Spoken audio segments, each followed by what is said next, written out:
Perkenalkan, nama saya Meli Petirmongan dengan NIM A1C22376 dari kelas C angkatan 2023. Di sini saya akan membuat video tentang penyuluhan pemasangan IUD, pemeriksaan sadari atau pemeriksaan payudara sendiri, dan juga pemeriksaan pap smear. Kalau boleh tahu dengan Ibu siapa? Baik Ibu, di sini saya akan melakukan edukasi tentang pemasangan IUD atau alat kontrasepsi.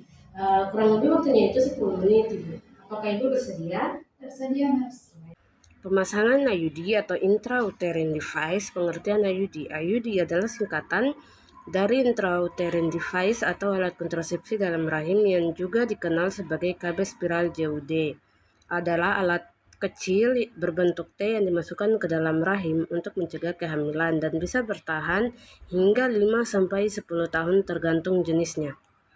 Berikutnya jenis-jenis IUD ada Cooper T berbentuk T dengan lilitan tembaga ditempatkan di myometrium pada fundus uterik. 2. Chopper 7 berbentuk seperti angka 7 dengan batang yang dililit tembaga. Yang ketiga multiload terbuat dari plastik dengan sayap fleksibel dan lilitan kawat tembaga yang menambah efektivitas. Yang keempat lipase loop. Lipase loop merupakan salah satu jenis alat kontrasepsi dalam rahim AKDR yang terbuat dari plastik polietilen dan berbentuk seperti loop atau lingkaran. Berikutnya cara pemasangan IUD. Dokter atau petugas medis akan menyiapkan IUD yang dibengkokkan di bagian lengannya. Selanjutnya IUD akan dimasukkan pada inserter khusus berupa tabung yang dimasukkan lewat vagina. Setelah sampai di kedalaman rahim yang tepat, IUD akan didorong keluar tabung. Efek samping IUD. Yang pertama yaitu rasa nyeri saat pemasangan IUD, yang kedua menstruasi tidak teratur, yang ketiga kram perut setelah pemasangan IUD, yang keempat timbul perdarahan bercak, yang kelima posisi IUD bergeser. Berikutnya keuntungan IUD. Yang pertama yaitu lebih praktis, yang kedua aman untuk ibu menyusui, yang ketiga tidak meningkatkan berat badan, yang keempat dapat mencegah kehamilan hingga 99%, yang kelima dapat digunakan untuk semua wanita. Terakhir, kekurangan IUD tidak melindungi penyakit menular dari seksual. Yang kedua, pemasangan bisa terasa tidak nyaman. Yang ketiga, rasa tidak nyaman di awal penggunaan.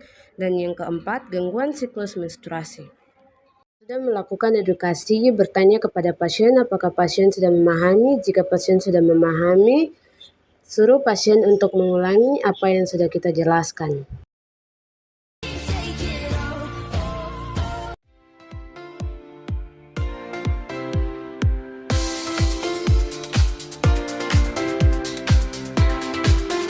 Tuangkan minyak ke kapas lalu oleskan secara menyeluruh pada kedua payudara.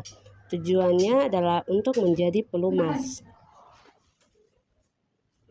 Pertama, berdirilah di depan cermin dan kedua tangan di pinggang.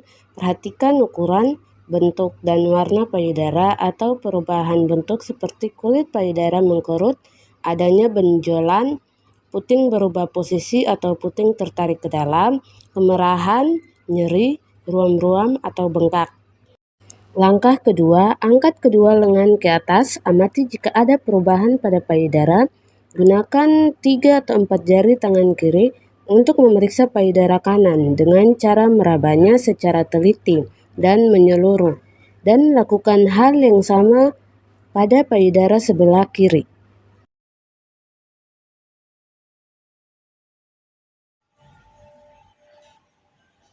Selanjutnya, sebelum melakukan tindakan, bersihkan labia minora dan labia majora terlebih dahulu.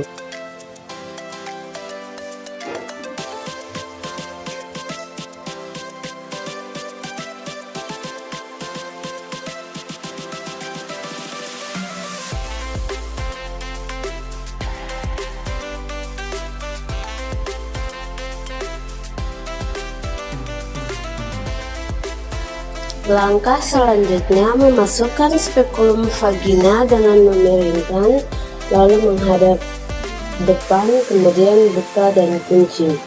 Jika leher rahim sudah terlihat, ambil puang, kemudian buka kapas lidi, lalu celupkan pada larutan asam asetat, kemudian oles tanda rahim. Setelah itu diletakkan kapas lidi.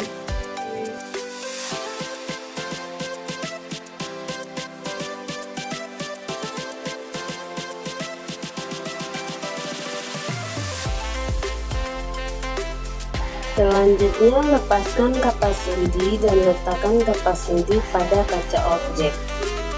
Kemudian langkah terakhir, lepaskan spekulum atau cucur bebek, lepaskan dengan perlahan agar pasien tidak merasa sakit. Setelah itu, rapikan alat dan sampaikan pada pasien bahwa pemeriksaan telah selesai.